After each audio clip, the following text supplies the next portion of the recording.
Good morning. Very good morning sir. चलो आज हम पार्टनरशिप शुरू करते हैं। Partnership define in Indian partnership act 1932 section 4। Partnership is the relation between persons who have agreed to share the profit of a business carried on by all or any of them acting for all। Sir, partnership के लिए कोई business होना जरूरी है क्या? सही समझा तुमने। पार्टनरशिप के लिए बिजनेस का होना जरूरी है। यदि कोई बिजनेस नहीं है तो पार्टनरशिप नहीं हो सकती। सर, पार्टनरशिप में मिनिमम तो 2 मेंबर हैं, मगर अधिकतम कितने मेंबर हो सकते हैं?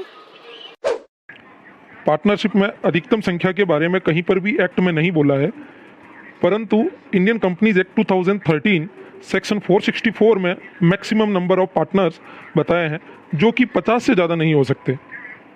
सर, यदि मैं बिजनेस स्टार्ट करूं और उस बिजनेस का मोटिव प्रॉफिट कमाना नहीं है, तो क्या उसमें मैं पार्टनरशिप कर सकता हूं? नहीं, पार्टनरशिप का मेन मोटिव ही प्रॉफिट कमाना होता है। उस प्रॉफिट को अपने सभी पार्टनर्स में बांटना होता है।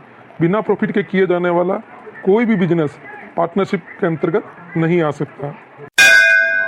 अब अपन नया टॉपिक को लेते हैं जिसका नाम है एग्रीमेंट। पार्टनर्स के बीच में एग्रीमेंट का होना जरूरी है। एग्रीमेंट रिटन भी हो सकता है, ओरल भी हो सकता है। एग्रीमेंट का होना जरूरी है। यदि एग्रीमेंट नहीं है पार्टनर्स के बीच में तो वो पार्टनरशिप नहीं हो सकती। जो रिटन एग्रीमेंट होता है उसे अपन बोलते हैं partnership deed. Partnership deed is an written agreement between the partners which shows the terms and conditions of the partnership. Sir, partnership deed हमेशा रिटन ही होगी, ओरल नहीं हो सकती क्या?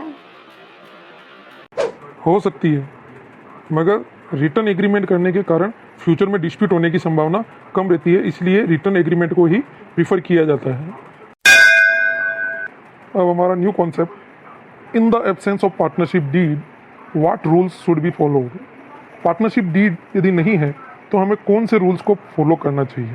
तो rule number 1, profit and loss distribute amongst the partner is equally. Second, no interest on capital given to any partner. Number 3, no interest on drawing charged to any partner. 4, salary, bonus, commission not given to any partner. Then last, if partner given loan to firm in addition to their capital, then 6% per annum interest will be given to the partner. Sir, एक question है sir. यदि 2 partner हैं ए और B, उन्होंने सी को admit किया, सी पूरा business संभालता है और वो विकलांग भी है और उसके अंदर विशेष योग्यता है, वो सीए है।